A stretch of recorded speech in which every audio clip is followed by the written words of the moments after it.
मैं काठमांडू में पाकिस्तानी सिफारत खाने के सामने खड़ा था। अगरचे काठमांडू शहर एक वादी में है, लेकिन चारों तरफ से ऊंचे बर्फीले पहाड़ों से घिरा होने की वजह से सर्दी की शिद्दत में बेहद इजाफा हो चुका था। सिफारत खाने के बूढ़े चौकीदार ने दरवाजा खोला। चौकीदार को मैंने बताया कि मैं साबिका मशरकी पाकिस्तान से आया हूँ और एम्बेसडर साहब से मिलना चाहता हूँ। बीरगंज से मेरे हमरा 2 पुलिस वाले भी आए हैं। चौकीदार हमें अपने कमरे में ले गया। कमरा गर्म करने के लिए उसने आग जला रखी थी। सर्दी का एहसास जरा कम हुआ तो उसने कहा कि एम्बेसडर साहब तो कल दिन को आएंगे और महाजरों की रजिस्ट्रेशन तो एम्बेसी का एक अहलकार करता है, इसलिए एम्बेसडर साहब से मिलने की कोई जरूरत नहीं, आप कल दिन को आएं। अब मेरे पास सिर्फ 2 सूरतें थी कि या तो काठमांडू के किसी थाने की लॉकअप में रात गुजारूं या सिपाहियों के साथ किसी होटल में रात भर कयाम करूं। मैंने चौकीदार से एम्बेसडर की रिहाइश गाह का पूछा। पहले तो उसने बताने से साफ इनकार कर दिया। जब मैंने बहुत जोर दिया तो उसने मुझसे ये वादा लेकर कि उसका नाम नहीं बताऊंगा, मुझे रिहायशी कोठी का पता बता दिया। ये कोठी पाकिस्तानी सिफारत खाने से 7-8 कोठियां छोड़कर उसी सड़क पर वाक़ थी।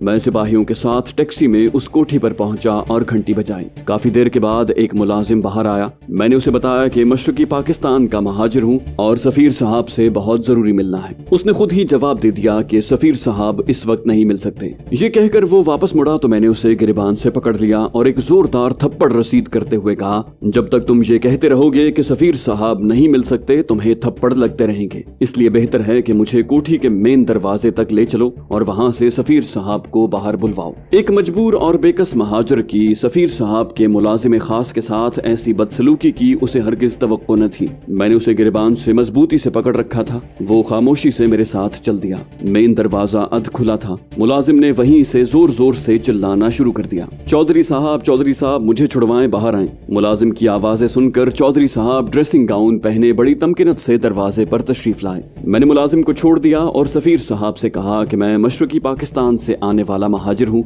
और अभी बीरगंज से यहाँ पहुँचा हूँ। मेरे साथ 2 सिपाही बीरगंज से तस्दीक के लिए आए हैं। मैंने बात खत्म की तो मुलाजिम बोला कि इसने मुझे थप्पड़ भी मारा है और जबरदस्ती पकड़ कर यहाँ तक लाया है। मेरी जबान से महाजिर सुनते ही सफीर का चेहरा उसे बेवक्त बेआराम करने से सुर्ख हो गया। मुलाजिम को थप्पड़ मारने का सुनकर वो आपे से बाहर हो गया। कहने लगा, तुम 2 टके के महाजिर, तुम्हारी ये जुर्रत कैसे हुई कि मेरी कोठी पर आए और मेरे मुलाजिम को थप्पड़ मारा? तुम्हारी तस्दीक करनी तो एक तरफ रही, मैं तुम्हें पुलिस के हवाले कर दूंगा। उसकी ये बातें सुनकर मैं भी तैश में हवास खो बैठा। मैंने सेकंडों में पिस्टल निकाल कर उस पर तान लिया और कहा कि पुलिस को इत्तला करने का मौका तो तुम्हें तब मिलेगा जब यहाँ से जिंदा अंदर जाओगे। अगर तुमने अभी मेरी बात न सुनी तो मैं तुम्हारी और तुम्हारे अहले खाना की लाशों के ताबूत लेकर पाकिस्तान जाऊंगा। सफीर ने हालात बिगड़ते देखे तो फौरन डिप्लोमेसी से काम लेते हुए बड़ी नर्म आवाज से मुखातिब हुआ, आइए अंदर ड्राइंग रूम में बैठकर बात करते हैं। पाकिस्तान में भी तरबेला में मुलाजमत के दौरान मेरा वास्ता अक्सर ऐसे ब्यूरोक्रेट से पड़ता रहता था। वसी इख्तियारात के मालिक ये नौकरशाही के करता धरता अपनी सीट पर बैठकर फिरौन से भी बढ़कर अपनी हाकिमियत का इजहार करते थे।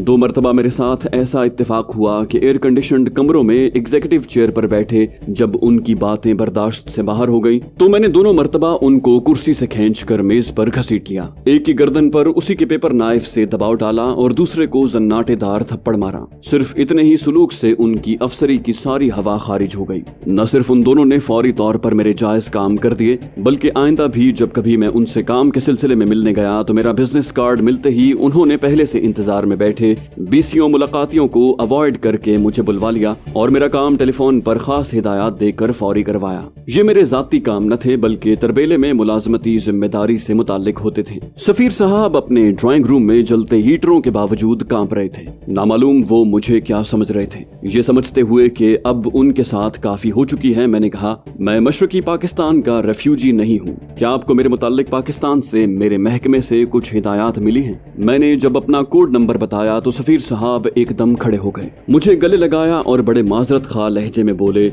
मुझे क्या इल्म था कि आप आए हैं? आपके मुताल्लिक तो मुझे मुफस्सल हिदायत मिल चुकी हैं और मैं तो कई रोज से आपका मुंतजिर था। आपके महकमे की तरफ से आपको यहाँ पर बहुत अहम काम सौंपा गया है। सफीर साहब ने अहम काम की तफसील बतानी चाहिए तो मैंने कहा कि मेरे साथ बीरगंज से आए हुए 2 सिपाही भी बाहर टैक्सी में बैठे हुए हैं जो सिफारत खाने की तस्दीक लेकर वापस जाएंगे। सफीर साहब ये सुनते ही घर के अंदर गए और अपनी गाड़ी की चाबी ले आए। कहने लगे, अभी चलते हैं और मैं तस्दीक नामा पुर करके उन्हें देता हूँ। सफीर साहब की गाड़ी में हम दोनों और टैक्सी में सिपाही सिफारत खाने पहुंचे। चौकीदार ने सफीर साहब का कमरा खोला और उन्होंने 5 मिनट में तस्दीक नामा तैयार करके मुझसे पूछा, आपका क्या नाम लिखूं? मैंने कहा, आसिफ अली वल्द सैयद अब्बास अली, और चिटागोंग में इस्फहानी कॉलोनी का रिहायशी और इस्फहानी टी कंपनी का सेल्स मैनेजर लिख दें। सफीर साहब ने मेरे कहने के मुताबिक छपा हुआ तस्दीकनामा पुर किया और उस पर अपने दस्तखत और मोहर सब्त की। फिर पूछा, अगर पैसे दरकार हों तो मैं सेफ से निकाल दूं? मैंने इस बात में सर हिलाया और सफीर साहब ने 10,000 नेपाली करेंसी मुझे दे दी। सिफारत खाने से बाहर खड़ी टैक्सी में बैठे नेपाली सिपाहियों को मैंने तस्दीकनामा और नेपाली करेंसी में 200 रुपए दिए। टैक्सी ड्राइवर और उन सिपाहियों ने रात तो किसी थाने में अपने पेटी बंद भाइयों के साथ ही गुजारनी थी। मैंने सफीर साहब का शुक्रिया अदा किया और जाने की इजाजत मांगी तो वो बड़ी अपनायत और हक जताते हुए बोले, ये कैसे हो सकता है? आप खाना मेरे साथ खाएंगे और आपके लिए होटल का इंतजाम भी मैं घर से ही कर दूंगा। मैंने टैक्सी और सिपाहियों को रुखसत किया और सफीर के हमरा उसके घर चला गया। सफीर के रवैये में यकयक तब्दीली की मेरे ख्याल में 3 वजूहात थी। पहली मेरे पिस्टल की नाल, दूसरी महकमे की तरफ से हिदायत और तीसरी वजह जो सबसे बड़ी थी वो सिफारत खाने की अमले की धांधलियां मुझसे छुपाना या मुझे अपने साथ शामिल करने की कोशिश करना। मैंने अपने पास लाखों भारतीय रुपए और अमेरिकन डॉलर होते हुए 10,000 नेपाली रुपए महज इसलिए कबूल किए थे कि मुझे उनका असली चेहरा और किरदार देखने में आसानी हो।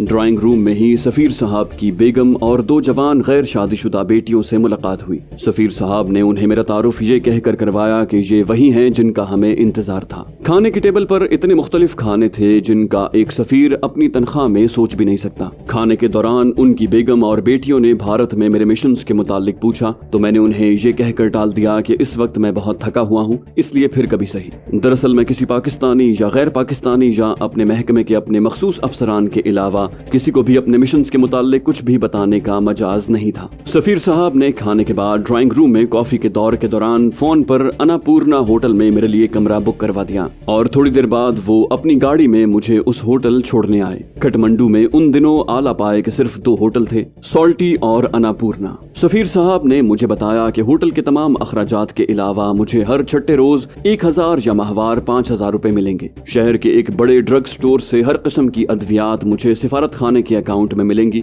और शहर के जिस डॉक्टर से भी मैं अपना इलाज करवाना चाहूँ उसकी फीस और दीगर तमाम अखराजात भी सिफारत खाना ही अदा करेगा। काठमांडू में मुझे जो मिशन तफवीज किया गया था सफीर साहब उसकी सिर्फ ब्रीफिंग करेंगे, बाकी तमाम काम मैं अपनी मर्जी से करूंगा। सफीर साहब ने आखिर में बताया कि मिशन से मुतल्लिका तमाम रिपोर्ट्स एक अलहदा थैले में मुझे सिफारती डाक के हमरा पाकिस्तान भेजनी होंगी। उन्होंने बताया कि ऐसे 4 थैलों के तालों की चाबियां एक सरबमोहर पैकेट में एम्बेसी पहुंच चुकी हैं और अहकाम के मुताबिक कल ये सरबमोहर पैकेट मेरे हवाले कर दिया जाएगा। सफीर साहब मुझे होटल पहुंचा कर चले गए। सेकंड फ्लोर पर मेरे लिए कमरा रिजर्व था। रिसेप्शन पर मैं एंट्री करने लगा तो एंट्री कार्ड पर कमरे के किराए के कॉलम में कमरे का किराया और उसकी अदायगी बजिम्मा पाकिस्तानी सिफारत खाना दर्ज था। ये पहली गलती थी जो सफीर साहब ने मेरे बारे में की। मैं नेपाल में एक सिविलियन पाकिस्तानी महाजिर की हैसियत से दाखिल हुआ था। मैं अपनी माली हैसियत के मुताबिक सबसे महंगे होटल या सबसे कम किराए वाले किसी गेस्ट हाउस में ठहरता, लेकिन किराया मुझे अपनी जेब से अदा करना था। पाकिस्तानी सिफारत खाने की मेहमान नवाजी का तहरीरी सबूत नेपाल में मेरी हैसियत को मशकूक बनाने के लिए काफी था। मैंने वो कार्ड फाड़ दिया और दूसरा कार्ड लेकर अदायगी के खाने में 5000 रुपए एडवांस में जमा करवाए और कमरे में आ गया।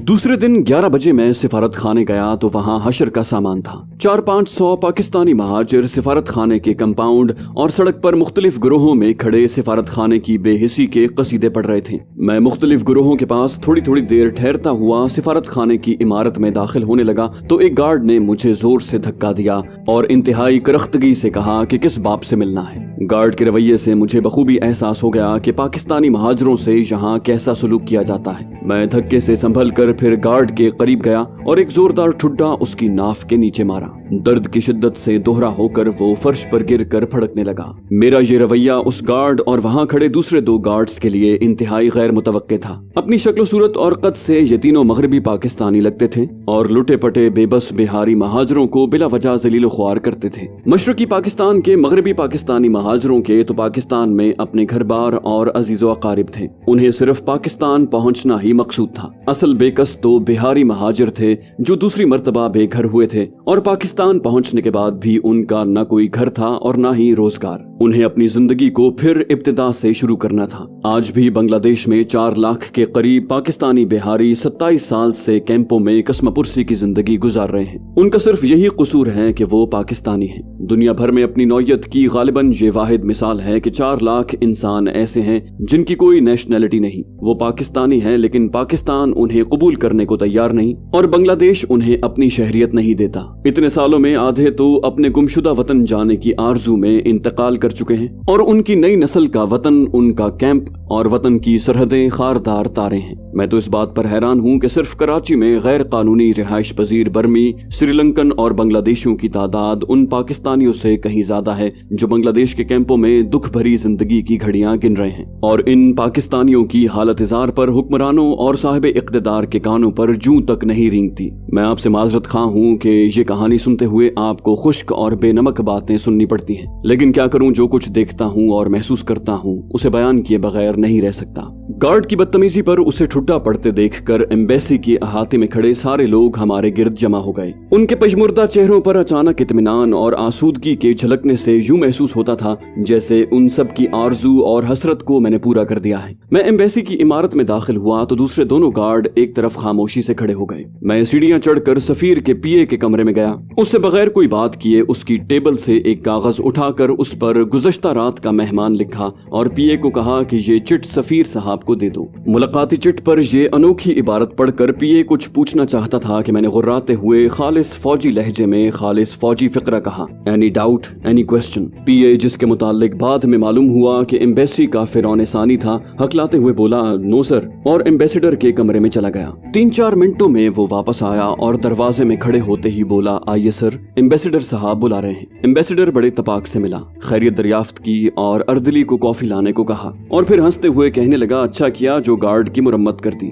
अब इसे तमीज आ गई होगी कि किसी मौजिज़ के साथ किस तरह पेश आना चाहिए। मैंने उसकी बात का कोई जवाब न दिया। मेरे उसके कमरे तक पहुंचने से पहले ही उसे गार्ड वाले वाक़े की इत्तला मिल चुकी थी। आज सिफारत खाने में मेरा पहला दिन था और मैं नहीं चाहता था कि पहले दिन ही झगड़ा मोल ले लूं। कॉफी पीने के बाद सफीर साहब ने चाबियों का सरबमोहर पैकेट मुझे दिया। उसके साथ एक 4 मुख्तलिफ जगहों पर लाख की मोहरें लगा लिफाफा भी था। मैंने दोनों की मोहरें चेक करके वसूली की रसीद पर दस्तखत कर दिए। सफीर साहब लिफाफे में खत के मुंदरजात जानने के ख्वाहिशमंद थे, लेकिन मैंने लिफाफा जेब में रख लिया और पूछा कि डाक किस रोज पाकिस्तान जाती है और कब आती है। फिर जैसे अचानक कुछ याद आ गया हो, सफीर से पूछा, आपने ये क्या गजब कर दिया जो होटल में किराए और दूसरे बिलों की अदायगी सिफारत खाने के जिम्मे लिखवा दी? आपको तो अच्छी तरह से मालूम है कि मैं यहाँ सिविलियन रेफ्यूजी की हैसियत से आया हूँ। फिर भला एम्बेसी को मेरे अखराजात अदा करने का तहरीरी सबूत देने की क्या जरूरत थी? मैंने वो कार्ड फाड़ दिया और नया कार्ड भरकर 5000 एडवांस अदा कर दिए हैं। आपने बिला सोचे समझे जो किया वो मेरे और सिफारत खाने के हक में बेहद खतरनाक साबित हो सकता था।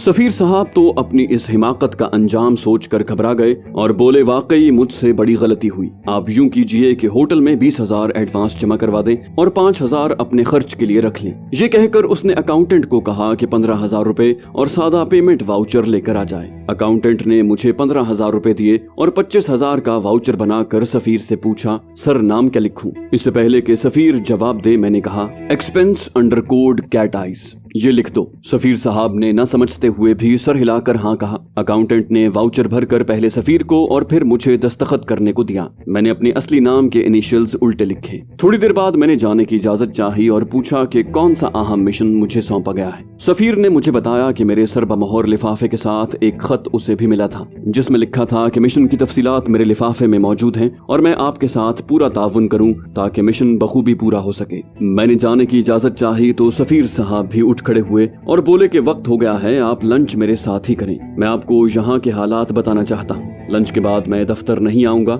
घर पर ही बातें करेंगे। वो तो मुझे अपनी मर्सिडीज 200 में साथ ले जाना चाहता था, लेकिन मैंने कहा आप जाएं, आपकी कोठी नजदीक ही है, मैं पैदल आ जाऊंगा। आपके साथ आपकी गाड़ी में मुझे देखकर यहाँ पर मौजूद लोग नामालूम मुझे क्या समझ बैठे, जबकि मैं यहाँ रेफ्यूजी के कवर में ही रहना चाहता हूँ। सफीर साहब की गाड़ी चली तो मैं भी नीचे उतर आया। एम्बेसी के लॉन में खड़े रेफ्यूजी मुझे देखते ही मेरे आगे पीछे हो लिए। कई ने तो बराह रास्त मुझसे मुखातिब होकर मुझे अपनी परेशानियों और सिफारत खाने की बेहिसी के मुतालिक बताना शुरू कर दिया। सिफारत खाने के बैरूनी गेट पर पहुंचकर मैंने उन्हें कहा कि मैं भी उन्हीं की तरह एक रेफ्यूजी हूँ, भारत में एक अजीज के घर पनाह लेकर अब तक छुपा रहा। अब अब हालात कुछ बेहतर हुए हैं तो पाकिस्तान जाने के लिए कल ही खटमंडू पहुंचा हूं। सफीर चूंकि मेरे आबाई इलाके का रहने वाला है, इसलिए रजिस्ट्रेशन और उससे मिलने में कोई दिक्कत न हुई। जहां तक गार्ड का मामला है तो उसकी बदतमीजी के बायस उसे सबक सिखाना पड़ा। वैसे कसूर आप लोगों का भी है जो सिफारती अमले को इतना सर चढ़ा कर रखा है, वरना सिफारत खाने की चार दीवारी के अंदर नेपाल नहीं बल्कि पाकिस्तान है। यहाँ पाकिस्तान का कानून है और सारा सिफारती अमला आपका हमवतन और आपकी खिदमत के लिए है। अब ये आप पर मुनहसर है कि इस अमले को अपना हाकिम समझे या उनकी असल हकीकत बताकर उनसे काम लें। मेरी इस गुफ्तगू का शायद ही किसी पर असर हुआ हो। पै दर पै मसाइब और मुश्किलात का शिकार ये रेफ्यूजी हजारों अजीजों की कुर्बानी देकर जब नेपाल पहुंचे तो इनसे जो सुलूक किया जा रहा था उसके बायस वो बेजान और बेहिस हो चुके थे। उनके लबों से शिकायती अल्फाज भी सहमे सहमे से निकलते थे। मैंने उन्हें दिलासा और हौसला दिया और हर मुमकिन मदद का वादा करके एम्बेसडर के घर चला गया। करीब होने के बायस यकीनन बहुत से महाजरों ने मुझे एम्बेसडर के घर दाखिल होते देखा होगा। मैंने उन्हें सफीर को अपने आबाई इलाके का बताकर कयास आराइयों को कंट्रोल करने की कोशिश की थी। बाद के हालात ने ये साबित कर दिया कि मेरी ये कोशिश खासी हद तक कामयाब रही। सफीर के घर पर खाना हस्बे मामूल पुरतकल्लुफ था। खाने के बाद हम ड्राइंग रूम में आ गए। सफीर ने बताया कि खटमंडू में सुकूत ढाका के वक्त पाकिस्तानी एम्बेसडर बंगाली था, वो डिफेक्टर हो गया। उसने पाकिस्तानी सिफारत खाने पर बांग्लादेश का झंडा लगा दिया और सिफारत खाने के पाकिस्तानी तमाम मुलाजिमीन को निकाल बाहर किया। पाकिस्तान के दुनिया भर के सिफारत खानों में पाकिस्तानी वजारत खारजा और दूसरे सिफारत खानों से ट्रांसमीटर पर राब्ते के लिए एक ही कोड इस्तेमाल होता है और कोड टूट जाने की सूरत में स्टैंड बाय के तौर पर एक दूसरा कोड हर सिफारत खाने में मौजूद रहता है। बंगाली डिफेक्टर सफीर ने दोनों कोड बुक्स भी अपने कब्जे में कर ली और दुनिया भर में पाकिस्तान के सिफारती राज खुली किताब बन गए। मगरबी पाकिस्तानी अमले ने कसम पुरसी की हालत में एक कोठी किराए पर लेकर अपना सिफारत खाना कायम किया और कई महीनों बाद पाकिस्तान ने उन्हें नए ट्रांसमीटर सेट और नई कोड बुक्स फराहम की। बल्कि दुनिया भर में तमाम सिफारत खानों को पुरानी कोड और डी कोड बुक्स जाया करके नई कोड बुक्स दी गई। यहाँ पाकिस्तान से नया अमला भेजा गया। इस दौरान बांग्लादेश से पाकिस्तान जाने के ख्वाहिशमंद महाजरों का एक सैलाब आ गया। यूएनओ ने पाकिस्तानी महाजरों के लिए दुनिया की सबसे छोटी फजाई कंपनी अफगान एयर के चंद छोटे जहाज चार्टर किए। उस वक्त अफगानिस्तान के भारत से बहुत करीबी रवाबित थे, इसलिए अफगान एयर के जहाज जानबूझकर तेल लेने का उज़्र करके दिल्ली में उतरते थे। जहां भारतीय डीएमआई और सीबीआई वाले जहाज के अंदर जाकर महाजरों को चेक करते और किसी पर जरा सा भी शक पड़ने पर उसे पाकिस्तानी फौजी कहकर उतार लेते। सर्दियों के 5 माह तो बर्फबारी का उज़्र खड़कर जहाज आते ही नहीं, जबकि नेपाल एयर के अलावा दूसरी एयरलाइंस के जहाज 12 महीने परवाज करते हैं। इसके अलावा शेड्यूल के मुताबिक हफ्ते में एक बार आने की बजाय अफगान एयर के जहाज तकनीकी खराबी का बहाना बनाकर महीनों नहीं आते और जहाज में सीटों की तादाद से सिर्फ निस्फ तादाद में मुसाफिर लेकर परवाज करते हैं। इस बारे में उनका कहना है कि रनवे के अतराफ पहाड़ों की वजह से वो मुकर्रा लोड से निस्फ लोड लेकर ही परवाज कर सकते हैं। उनका ये उज़्र भी बिल्कुल बेमानी है, क्योंकि दूसरे जहाज फुल लोड के साथ परवाज करते हैं। ऐसी ही वजूहात की बिना पर नेपाल में पाकिस्तानी महाजरों की तादाद बढ़ती जा रही है और हमारा सिफारत खाना अपने महदूद वसाइल की वजह से इन महाजरों की तवक्कुआत पर पूरा नहीं उतरता। नतीजतन हर रोज सिफारत खाने में महाजरों का हुजूम रहता है। सफीर साहब ने ऐसी ही कुछ तफसीलात बताकर मुझे फिर लिफाफा खोलने का कहा। तौन और करहन मैंने लिफाफा खोला तो उसमें एक बड़े सफेद कागज की पेशानी पर अंग्रेजी में सिर्फ 2 टाइप शुदा सतरें थीं। Congratulations on your arrival in Nepal, we hope that you have not forgotten your training. मैंने कागज सफीर के हाथ में दे दिया। वो भी ये 2 सतरें देखकर हैरान हो गया कि इनमें ऐसी क्या बात थी जो लिफाफा 4 जगहों पर लाख की मोहरें लगाकर भेजा गया। मैं ये पढ़ते ही उस कागज की अहमियत समझ चुका था। कागज वापस लेकर मैंने हिफाजत से जेब में रखा और थोड़ी देर बाद सफीर से इजाजत लेकर होटल आ गया। कमरे में लगे हीटर से मैंने कागज को गर्मी पहुंचाई तो दोनों तरफ हुरूफ उभरने लगे और चंद मिनटों में ही खुफिया रोशनाई से लिखा हुआ खत का मुकम्मल मजमून मेरे सामने था। उस खत में मुझे हिदायत की गई थी कि सिफारत खाने की कारकर्दगी की तफसीलन छानबीन करूं और मुफस्सल रिपोर्ट भेजूं।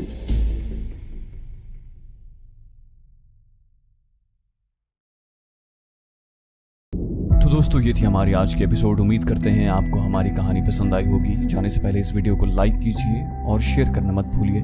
कमेंट करके हमें बताइए कि आपको हमारी वीडियो कैसी लगी और अगर अभी तक आपने इस चैनल को सब्सक्राइब नहीं किया तो इसे सब्सक्राइब कीजिए और बेल आइकन दबाकर ऑल नोटिफिकेशंस ऑन कर लीजिए।